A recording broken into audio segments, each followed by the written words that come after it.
Assalamualaikum warahmatullahi wabarakatuh.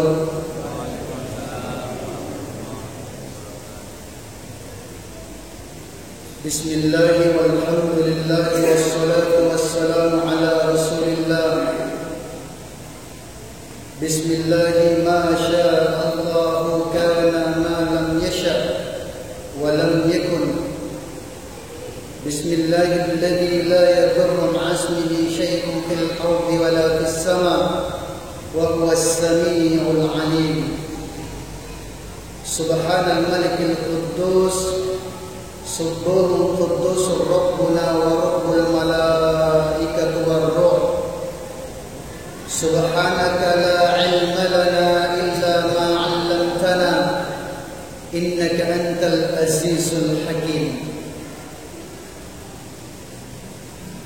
A'udzu billahi minasy syaithanir rajim. Bab sifatus shalah wa sifatul iqamah. Fasl. Wa'lam anna al-adhan wal iqamah sunnatan 'indana ala madhhab as-sahih al-mukhtar, sawa'un fi dhalika adhan jama'ah wa ghayriha. Wa qala ba'd ashabina huma fardhu kifayah. وقال بعضهم هما فرض كفاية في الجماعة دون غيرها. فإن قلنا فرض كفاية فلو تركوا أهل البلاد أو محلة ألا تركه. وأما غير الصلوات الخمس فلا يؤذن لشيء منها بلا خلاف. ثم منها ما يستحب أن يقال عند إرادة صلاتها في جماعة الصلاة جامعة مثل العيد والكسوف والاستسقاء. ومنها ما لا يستحب ذلك فيه كسنن الصلوات والنوافل. Hadirin yang dimuliakan Allah Subhanahu wa taala, kita akan membahas dengan detail dan sistematis dimulai daripada awal sampai akhir tentang sholat. Karena sebelumnya beberapa pertemuan kita sudah menguasai tentang rukun qauli,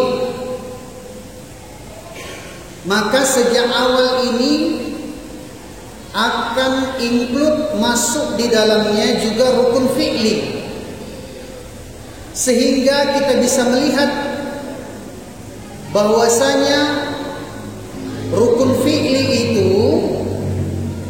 yang menjadi takaran, yang menjadi ukuran adalah gerakan dalam sholat. Sempurnanya gerakan, maka akan menjadi sempurnanya daripada sholat. Akan tetapi sempurnanya gerakan itu takarannya adalah tumaknina. Sehingga tumaknina ini bisa menjadi sebab mendatangkan kekhusyuan dalam sholat. Tumaknina adalah berdiam sejenak setelah menyempurnakan rukun-rukun fi'li. Meski demikian, kami akan memulakan kajian kita dari satu persoalan yang ternyata Masya Allah terkadang menjadi kebiasaan, yang ternyata kebiasaan itu harus dijawab dengan dalil yang jelas, seperti mengumandangkan azan, bahwasanya azan dan iqamah itu disunnahkan keduanya. Meski disunnahkan, akan tetapi hukum kesunahan di sini digantungkan dengan satu hal yang berkaitan dengan orang lain, dengan masyarakat yang ada di sekitarnya, sehingga akan lebih tepat ketika dikatakan bahwasanya hukum daripada azan dan iqamah di satu kampung hukumnya fardu kifayah. Yang namanya fardu kifayah ketika tidak ditunaikan, ketika tidak dikumandangkan azan di satu kampung, maka satu kampung orang semuanya berdosa. Sehingga mengambil perhatian kepada muadzin, memberikan perhatian khusus kepadanya untuk menjaga waktu sholat, untuk membuat persiapan ketika akan dikumandangkan azan. Dan ada beberapa hal yang ternyata Masya Allah akan mempengaruhi keadaan di kampung kita. Seperti ketika sampai kepada lafaz hayya 'alas shalah, maka muadzin disunnahkan untuk dia lebih condong ke sisi kanan.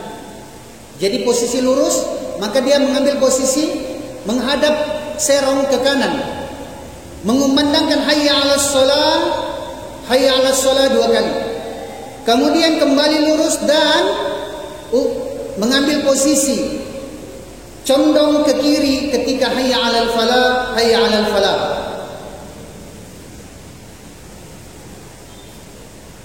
Apabila di masjid itu akan dilaksanakan 2 salat dalam satu waktu, semisal ada orang yang menjamak salat atau ada orang yang datang belakangan. Bahkan kalau di pondok kami di Al-Barokah 5 waktu salat dibuat khirasah, sehingga dia akan mendirikan salat jemaah yang kedua. Apabila ada satu waktu akan didirikan 2 salat, maka cukup dengan 1 kali azan saja.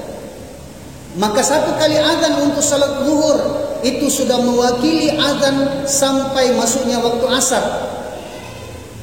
Dan orang yang mau datang untuk melaksanakan salat berikutnya, mendirikan jemaah berikutnya, cukup dengan iqamah saja. Jadi ada pembahasan lain lagi nanti mengenai menjamak dan mengqasar salat. Dan ternyata yang paling menggelitik, sedikit agak rancu, perlu kita ketahui bahwasanya ketika azan telah ditunaikan, maka hendaklah kita menggunakan waktu antara azan dan iqamah dengan berdoa kepada Allah Subhanahu wa taala, karena di antara 2 waktu tersebut adalah waktu mustajabahnya doa. Waktu di mana Allah Subhanahu wa taala akan mendengarkan doa hamba-hambanya. Selepas itu kemudian muadzin mengumandangkan iqamah, maka pada saat setelah dikumandangkan iqamah, di sini kita perlu ambil perhatian, Pak. Pada saat setelah dikumandangkan iqamah, berlaku umum terkadang hampir sebahagian besar kita temukan imam yang naik ke depan, apa yang kemudian disampaikan, apa yang kemudian diutarakan oleh imam. Kebanyakan kita dapati imam kalau maju ke depan, kebanyakan yang disampaikan adalah as-salata jami'ah. Kebanyakan seperti itu. Maka dalam kitab ini sudah dijelaskan. Tapi anehnya, yang kebanyakan melafazkan tersebut juga tidak terlatih dengan makhrajul huruf yang benar. Terkadang dengan makhrajul huruf sapuratai dia katakan as-salata jami'ah. Yang paling aneh, jemaah di belakang mereka juga menyambut dengan seruan as-salata la ilaha illallah, bukan as-salata, as-salata la ilaha illallah Muhammadur Rasulullah. Apa-apaan ini? Yang dimuliakan Allah Subhanahu wa taala, ketika muadzin telah mengumandangkan iqamah, adalah Rasulullah sallallahu alaihi wasallam memberikan contoh kepada kita. Yang perlu dilakukan oleh imam yang akan memimpin jemaah adalah melihat kepada jemaah yang disampaikan bukan as-salata jami'ah, tetapi dengan lafaz sawu sufufakum fa inna taswiyatas sufufi min tamamis shalah atau min iqamatis shalah. Seruan untuk meluruskan dan merapatkan shaf. Ini sunnahnya seperti itu. Atau sekiranya ada imam yang dia tidak fasih, dia tidak hafal daripada lafaz ini, dia sampaikan dengan bahasa kampung, insya Allah nilai ibadah dan kesunahannya masih ada. Kalau dia beritahu dalam bahasa Bugis, tabe tapalempuki safta, bahasa lu tabe tapamaloloi safta, ini nilai ibadahnya lebih ada, kesunahannya lebih nampak. Jangan sampai kita juga menganggap semua yang berbahasa Arab itu tujuh mau pada betul. Sehingga mungkin dengan sebab modal melihat, modal mendengar dan tidak mengkaji, pernah kita lihat orang mimpin sholat maju ke depan yang disampaikan apa? As-salata jami'ah. Apa-apaan ini Pak? Maka dijelaskan di sini, lafaz as-salata jami'ah adalah lafaz yang menggantikan iqamah untuk salat sunnah yang dikerjakan berjamaah. Diulang Pak supaya kita bisa paham. Lafaz as-salata jami'ah adalah lafaz yang ditujukan untuk salat sunnah yang dikerjakan berjamaah. Maka terkadang imam telah melecehkan dirinya sendiri, menurunkan derajat salat pada saat muadzin sudah kumandangkan iqamah. Berarti muadzin iklankan, sampaikan salat fardu akan dikerjakan berjamaah. Kenapa? Iqamah. Muadzin iqamah. Sudah betul. Tapi aneh, muadzin sudah iqamah, dia iklankan, dia sampaikan bahwasanya kita akan melaksanakan salat fardu berjamaah. Tapi imam turunkan derajat itu ketika dia berdiri di depan, dia beritahu as-salata jami'ah. Ternyata dia beritahu tidak, kita mau sholat sunnah berjamaah. Bisa dipahami Pak di mana letak kerancuannya?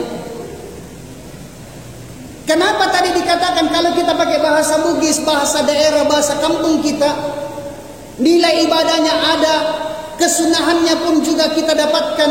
kalau pakai bahasa kampung, kullu qaulun maqamun, tempatnya ya di situ. Semoga tidak terjadi dan tidak terjadi lagi kalau kita sudah tahu seperti itu. Yang paling parah, lafaz as-salata jami'ah kebanyakan dikumandangkan oleh orang-orang yang tidak ngaji dan tidak mau ngaji. Sampai makhrujul sapuratai itu dibudayakan sehingga dia katakan as-salata jami'ah rahimakumullah. Makmumnya juga ini menyahut satu sama lain, as-salata la ilaha illallah Muhammadur Rasulullah. Kalau lafaz yang benar Pak hurufnya shad, as-salata. Tapi kalau kita ganti shad dengan sin, bukan mengajak orang untuk sholat berjamaah. Tetapi apa Pak kalau diganti dengan sin, as-salata jami'ah? Itu artinya mari kita jungkir balik berjamaah. Yang aneh makmumnya sambut as-salatu la ilaha illallah, kita jungkir balik karena Allah. Ini mau sirkus di dalam masjid. Rancu Pak. Yang dimuliakan Allah Subhanahu wa taala, ini persoalan meluruskan saf saja dulu. Sebelum kita masuk kepada kajian tentang salat. Tidak serta-merta semua bisa kita amalkan. Maka jujur dengan diri kita sendiri di dalam mengamalkan agama, itu jauh lebih mulia dalam pandangan Allah. Tapi yang paling aneh lagi kita di Indonesia, mungkin belum pernah kita bertemu di negara yang bermadzhab Imam Abu Hanifah, ada yang aneh Pak. Tidak tahu juga begini caranya. Kata Imam Abu Hanifah dia datang, masih tenang juga dia takbir. Tapi yang di Indonesia aneh Pak. Datang apa? Apa-apaan ini? Terkadang mahasiswa langsung saya tanya, saya tegur dia. Ngapain kamu seperti itu? Allah Akbar.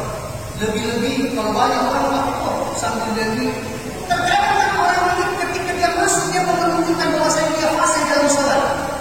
Biar saya dipandang bodoh ke orang, tapi saya ikuti kaidahnya. Dia bilang kalau dia bodoh belajar salat, tapi tenang nggak ada bodoh. Tenang saja. Ketimbang memperlihatkan fase, tapi ternyata dia mengkhianati dirinya sendiri.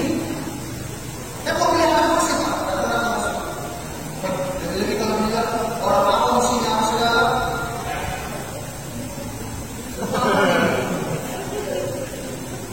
Guru saya beritahu, bahkan dia ini kita menjadi bulan-bulanan. Dia bilang, saya ingat di Indonesia tahun 80-an ada film kartun yang tampilnya itu begini. Oh si Unil, oh ya si Unil. Apa-apa.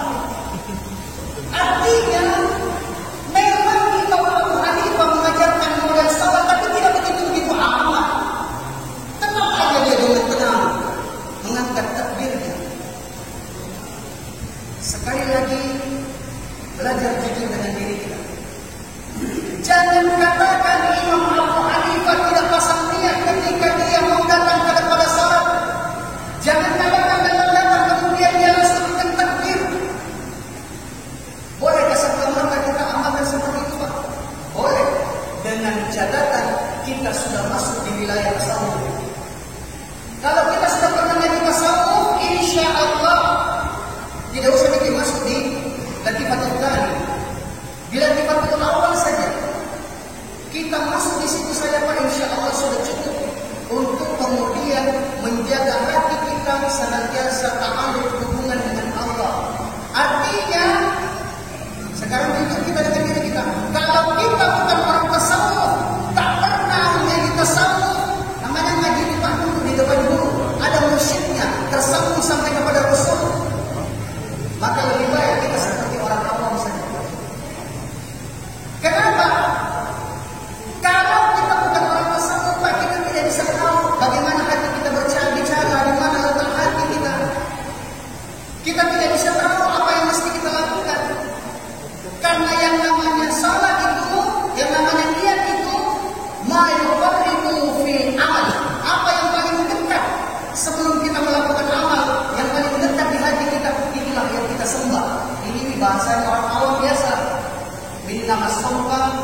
jalan dari rumah, lihat apa saja, sinina rupanya nabi mata, pokoknya semua masuk di dalam hati.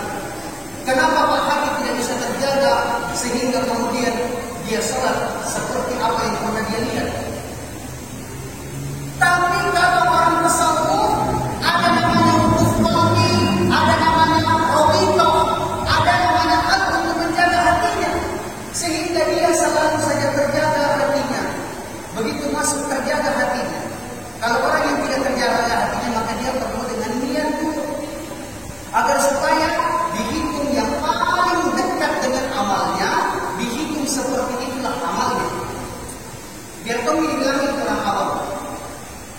Bahkan Masya Allah, Imam Asy-Syafi'i rahimahullah, beliau menjelaskan, meskipun kita sudah latifah 7, meskipun kita ini sudah sedikit musyrik, karena dulu kami, musyrik kami juga jelaskan, jangan bikin bingung umat. Berlakulah awam seperti mana mereka. Tidak ada salah dengan kita, dengan tenang, kemudian takbir. Namun sebelum takbir, perlu dipahami inilah perlunya kita tenang. Seketika kita ingin menghadap, maka apa yang perlu diperhadapkan? Ada 3 yang perlu membawa kepada Allah. Yang pertama menghadapkan jasad, yang kedua menghadapkan hati, yang ketiga menghadapkan batin. Menghadap kepada Allah dhahiran wa batinan, wa qulubina, menghadap kepada Allah. Bagaimana hati ini mau menghadap Pak? Kalau jasadnya saja belum bisa dituntun, diarahkan untuk menghadap kepada Allah. Terkadang kita anggap remeh ini Pak. Menghadapkan wajah, menghadapkan zahir, mungkin ini tidak masalah. Tetapi banyak kemudian kita lihat orang yang sudah rajin sholat, tetapi ternyata mizat kecintaannya, pola pikirnya, gaya hidupnya, stylenya lebih suka kepada style orang Barat, lebih suka kepada style orang Eropa. Padahal rajin sholat, kok bisa seperti itu? Maka perlu dipahami apa itu kiblat. Kiblat itu adalah condongnya hati. Maka hati kita condong, jasad kita pun juga perlu kita perhadapkan. Kenapa kebanyakan orang sholat sementara pola pikirnya, gaya hidupnya masih ikut orang Barat, masih ikut orang Eropa, ketika model kakinya tidak seperti ini. Model kakinya tidak menghadap ke kiblat. Kalau begini kita punya kaki.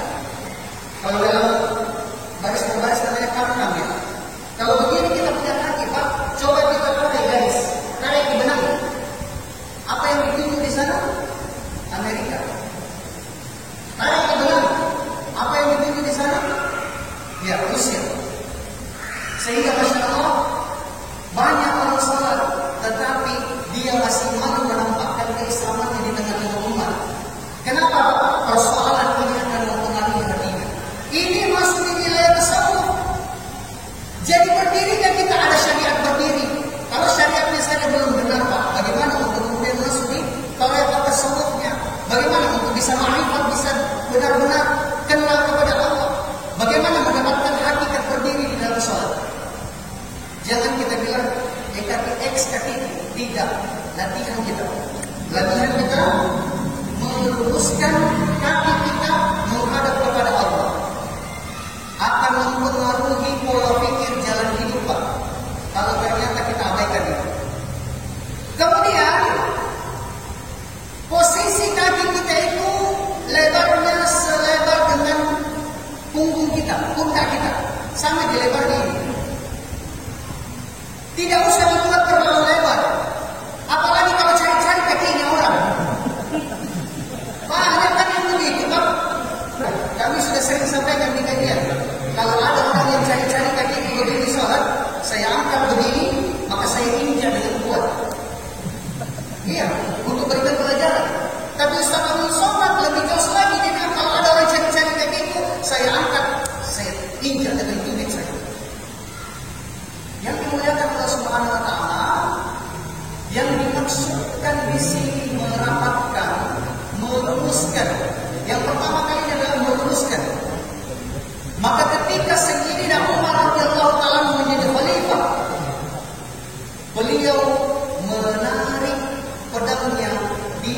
sholat. Maka kalau ada orang yang over di belakang garis, Pak, habis duit kita selesai di Allah. Yang menjadi ukuran seseorang adalah duit belakang, bukan cari depan.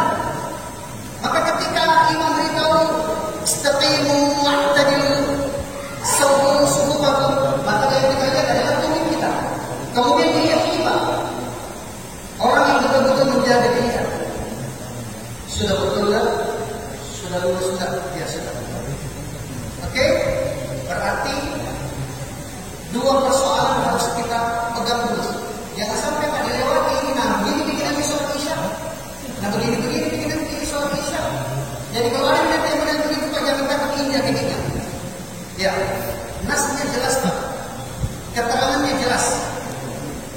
Yang mulia, selebar dengan pundak kita. Sehingga Masya Allah, tingkat kepekaan orang per orang beda Pak.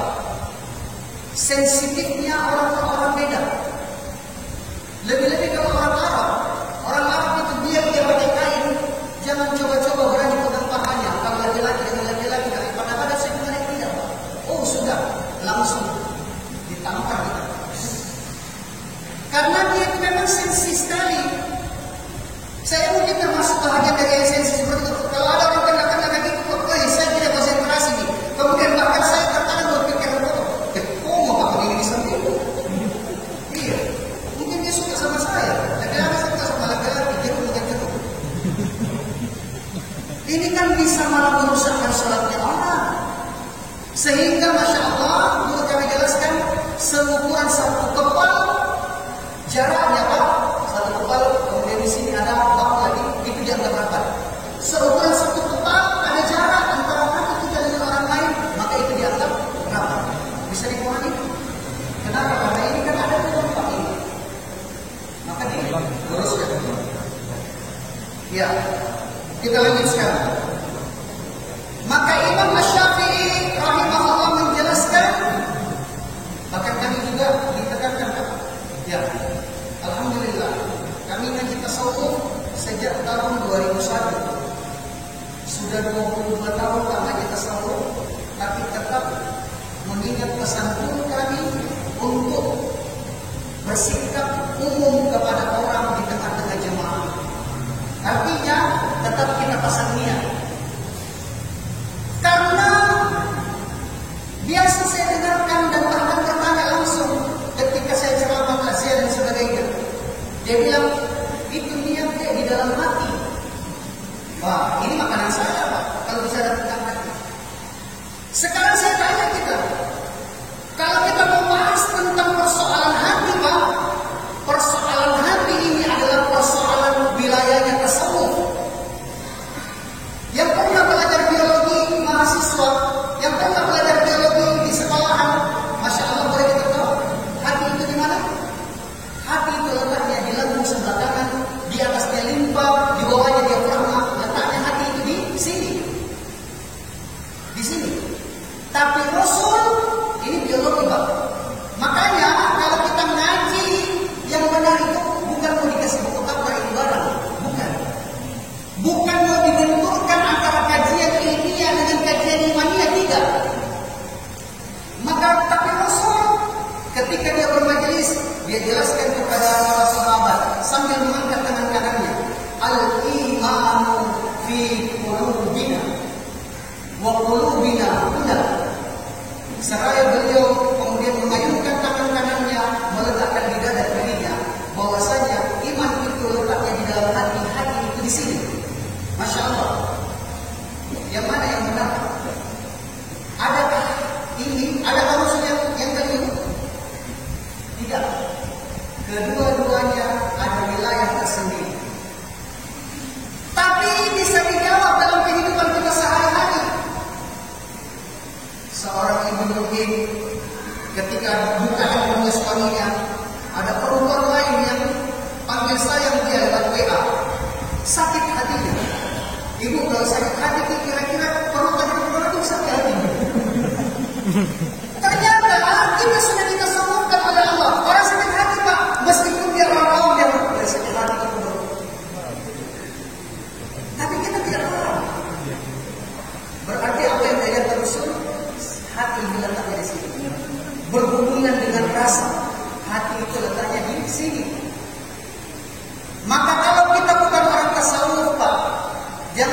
bilang, saya tidak perlu berniat. Niat itu bahagian daripada kesempurnaan sholat. Artinya kalau kita tidak berniat, maka Masya Allah, boleh jadi kita diambil senang pagi. Yang mulia perlunya kita niat. Artinya kalau orang tasawuf, hatinya yang bicara. Tapi kalau kita orang awam, maka Imam Syafi'i menjelaskan, tuntut hatimu, buat ikhtiar, lapatkan niatmu. Niat itu rukun, di dalam rukun ada rukun, ada 3 rukunnya niat. Niat apa saja Pak? Niat puasa, ya niat salat, intinya niat. Pertama adalah kita takyin. Sengaja kita lakukan, kemudian kita takyin apa yang kita lakukan karena Allah. Sengaja melakukan amal apa yang kita lakukan karena Allah. Biar kita pakai bahasa apapun, itu niatnya sudah sampai niatnya kita. Di mana letak bedanya orang yang berniat dengan hatinya dengan orang yang berniat dengan mulutnya? Sekali lagi Pak, orang berniat dengan hatinya adalah orang tasawuf. Dia sudah pegang mangga itu dia pegang. Dia milih, saya mau yang matang, saya mau yang muda, saya mau yang muda. Ini dia sudah pegang Pak. Tinggal dia potong, dia ambil sesuai dengan seleranya. Ini orang tasawuf. Tapi kalau orang awam kita bukan pegang mangga. Mangganya tinggi 20 meter pohonnya. Kita tak pegang mangga, tapi kita perlu buat ikhtiar. Allah pandang ikhtiar kita, Allah pandang usaha kita. Yang pertama, tidak pegang mangga, tidak lempar mangga, tidak berhenti kita buat ikhtiar. Maunya apa? Maka itu Syafi'i kita buat ikhtiar, lempar saja di mangga. Persoalan kena dengan tidak, Allah sudah pandang usahanya kita. Naruh orang kata itu kalau kita sudah lihat, mania langsung baca menggari kita berkata, ini mengatakan Allah. Sebaiknya mendekatkan antara niat dengan takbir tidak ada jeda.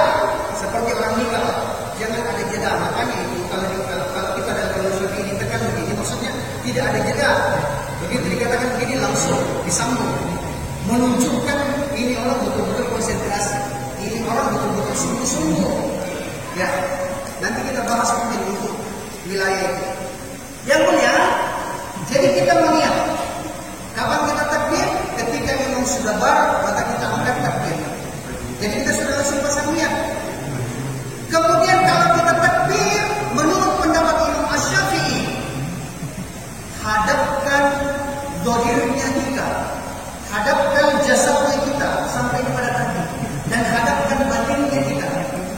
Tapi meskipun kita orang awam, ternyata Allah Subhanahu wa Ta'ala dengan rahman-Nya mentasawufkan kita semua. Maka tasawuf Allah Ta'ala dengan jalan apa? Dengan jalan telapak tangan dan telapak kaki. Kulitnya memang beda, tidak sama kulitnya telapak tangan dengan punggung tangan. Telapak kaki juga begitu. Maksudnya ini apa? Kalau kita masuk di bab wudu, nanti ada bab wudu sendiri. Kalau kita masuk di bab wudu, ketika tangan kita ditumpukan keduanya begini, maka berarti batinnya tangan kita itu tersembunyi. Maka karena ini batinnya tersembunyi, ketika dia menyentuh kubur dan kubur tidak batal wudu. Maka berarti ini adalah batin yang dizahirkan. Batin yang dizahirkan oleh Allah. Maka kalau kita takbir, orang awam kalau begini nih kita berarti sudah tasawuf ini. Allahu Akbar. Tapi banyak juga yang takbirnya begini Pak, seperti hormat bendera. Saya menangol atau pulang menghadap. Ya. Imam Asy-Syafi'i mengajarkan ketika takbir untuk laki-laki, Allahu Akbar, bersidaknya begini 3 menit begini Pak, setelah bunyi tadi. Artinya hindari jangan sampai pundak terangkat. Kemudian ya seukuran cuping. Kalau kajian kita Pak detail Pak, ini namanya kuping, ini namanya cuping. Bahasa Indonesia tak tahu seperti apa bahasanya. Allahu Akbar. Kalau ada yang datang Pak dengan begini, takutnya kita kalau laki-laki begini di takbir, kita masuk di dalam dijelaskan dalam Al-Quran. Qamu kusala yuraunan nas. Dia mau kelihatan fasik, malas-malasan dalam sholat. Subhanallah, aku tutup. Bagaimana mengasih modal ini? Aku tutup, malas supaya.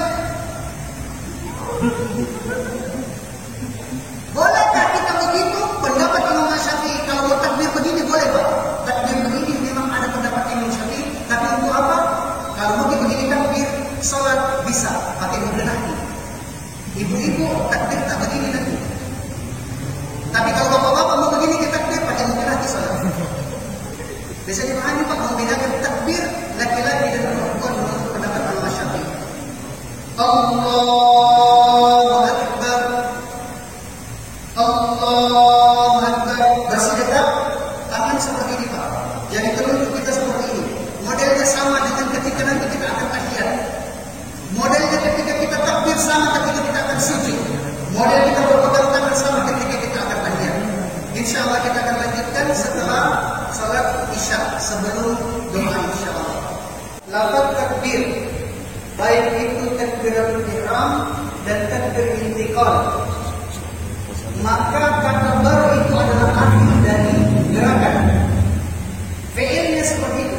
Kata bar itu adalah akhir dari gerakan. Bahkan sebahagian maqalah menjelaskan makruh hukumnya kalau belum melakukan gerakan sementara dia sudah melafazkan takbir.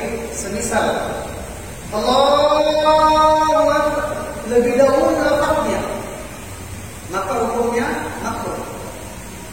Kemudian bar itu adalah akhir daripada gerakan.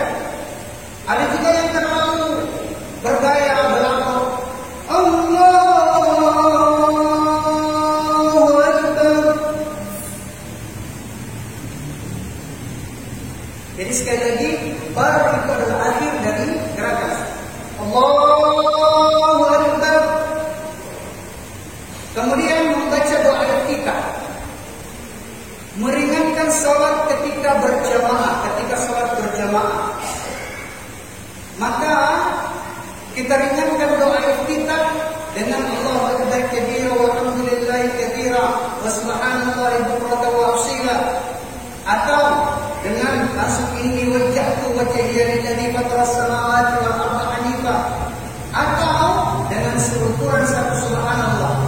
Intinya jangan ditinggalkan untuk bertasbih, untuk memuji, mengagungkan, membesarkan Allah sebelum membaca Al-Fatihah. Maka setelah selesai membaca Al-Fatihah, pada saat kita membaca surah, maka bacaan surahnya kita jangan mendaki, sehingga kita bisa simak.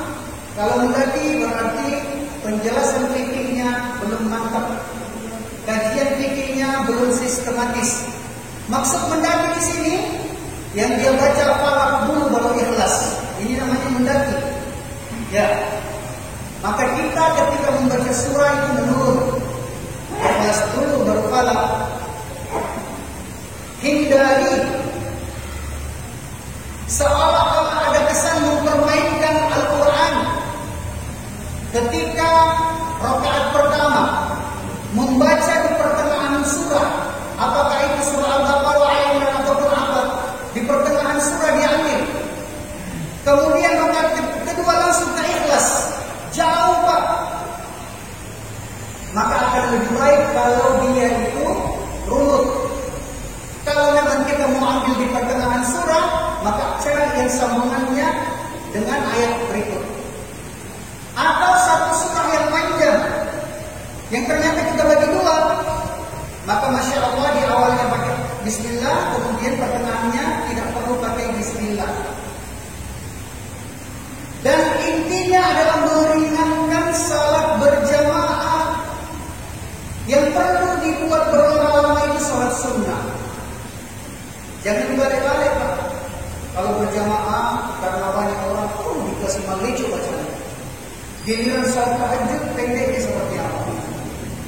Coba kita mau bawa dalam diri kita. kita mau belajar salat tahajud, 1 rakaat berdiri 2 jam. Insya Allah terasa nikmatnya, terasa lezatnya. Kalau itu kemudian kita bisa terlatih, sehingga setiap malam kita hanya 2 rakaat, tetapi Masya Allah kuantitasnya, ya kualitasnya, Masya Allah jauh lebih. Kita punya waktu 2 jam, maka 1 rakaat kita ambil 1 jam, itu jauh lebih.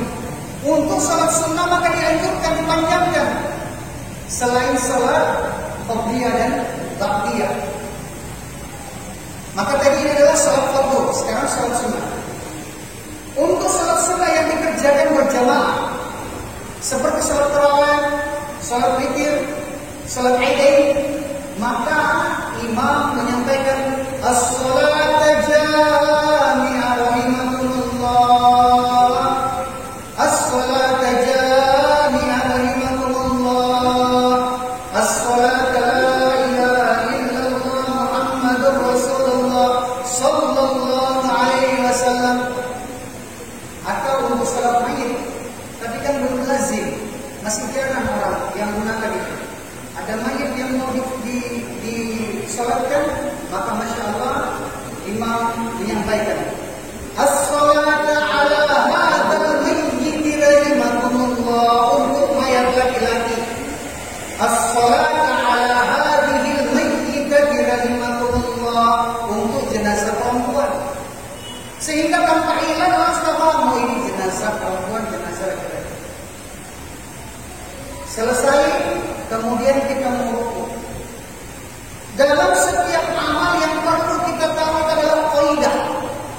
Ketika kita berpegang teguh sama kaidah, dari sudut manapun orang menyerang kita, dari sisi manapun orang bertanya, insya Allah kita pegang kaidah, kita tetap akan selamat.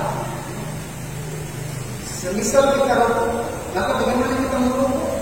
Pada saat kita merukuk, disitulah kita akan menentukan seperti itu nanti panjangnya takbir intiqalnya kita. Seperti itu panjangnya takbir intiqal ketika kita mau rukuk. Maka tetap mengangkat tangan, dan kaidah rukuk adalah kedua telapak tangan meraih lutut. Kaidahnya seperti itu. Jadi pada saat kita merukuk, Allahu Akbar, ini sudah rukuk sebenarnya. Tapi kan ada yang namanya afdal, lebih utamanya rukuk. Ketika pundak bisa serata dengan bahu, maka ditarik tangannya yang ditekuk.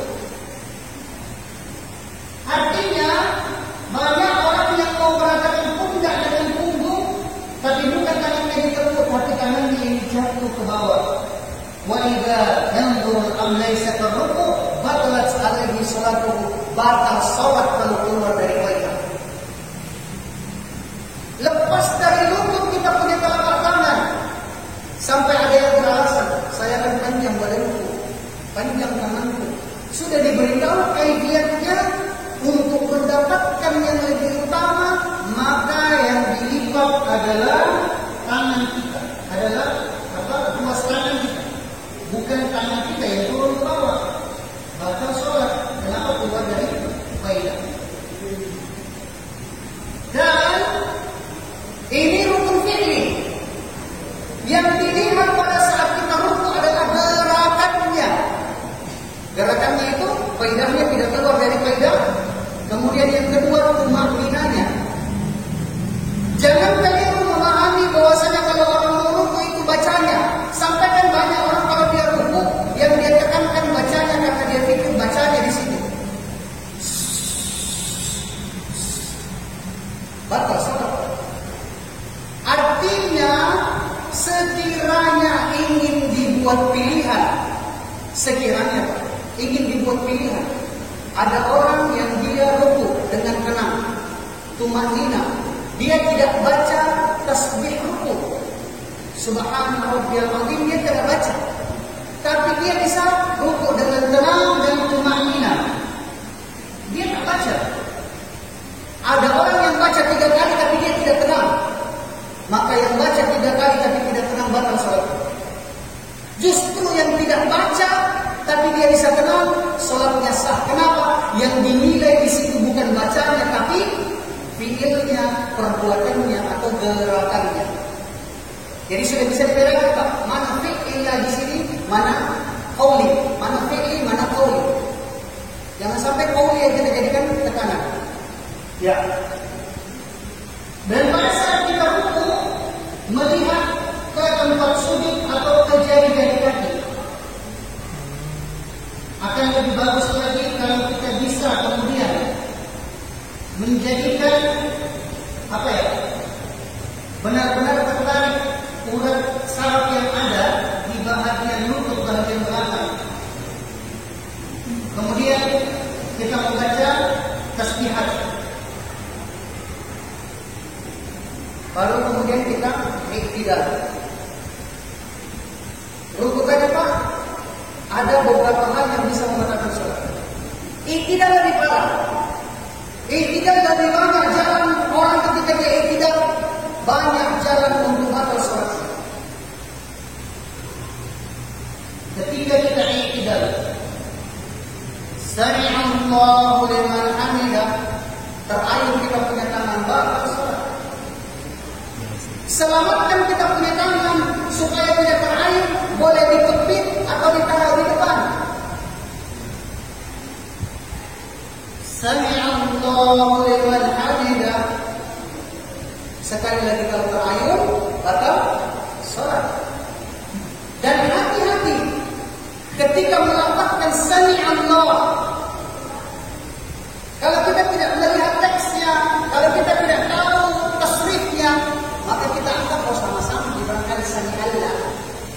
Kalau mengerti Pak, kalau tawar hambar, Masya Allah, artinya lebih parah melecehkan Allah dalam sholat. Di situ pakai ain, sami'a yasma'u sam'an wa masma'an wa huwa sami'un. Pakai ain, sami'a. Sami'a maha mendengarkan.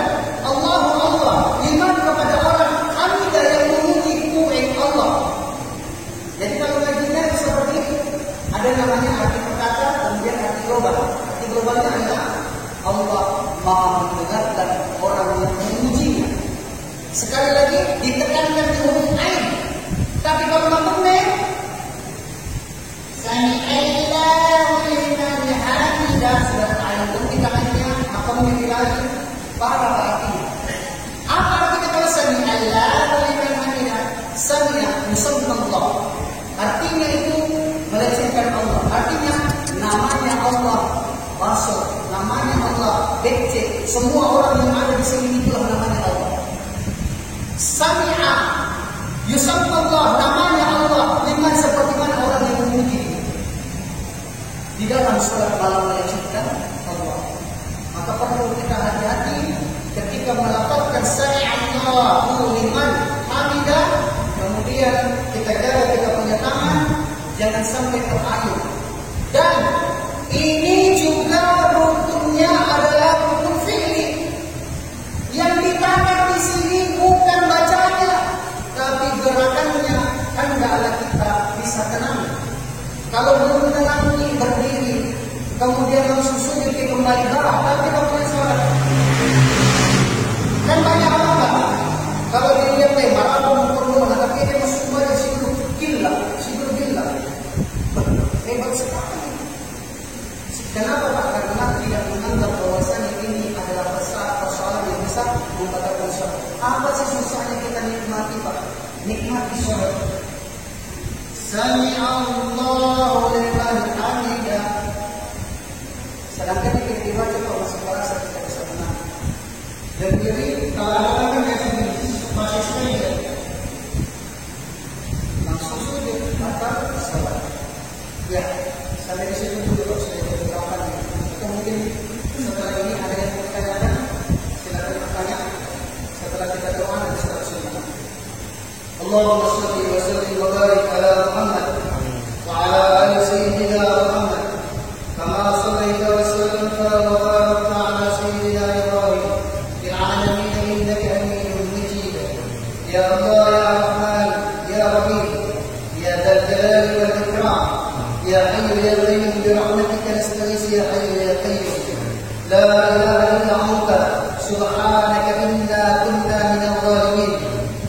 إله إلا الله الحليم الكريم سبحان الله رب العرش العظيم الحمد لله رب العالمين نسألك يا الله موجبات رحمتك وعزائم مغفرتك والسلامة من كل إثم والغنيمة من كل بر لا تدع لنا ذنبا إلا غفرته ولا هما إلا فرجته ولا ضلا إلا هديته ولا عسيرا إلا يسرته ولا دينا إلا قضيته ولا جاهلا إلا علمته ولا حاجة هي لك رضا إلا قضيتها ويسرتها يا أرحم الراحمين اللهم يا مقلب القلوب ثبت قلوبنا على دينك يا مصرف القلوب صرف قلوبنا على طاعتك اللهم بارك لنا في شعبان وبلغنا رمضان اللهم بارك لنا في شعبان وبلغنا رمضان ووفقنا صياما كاملا في شهر رمضان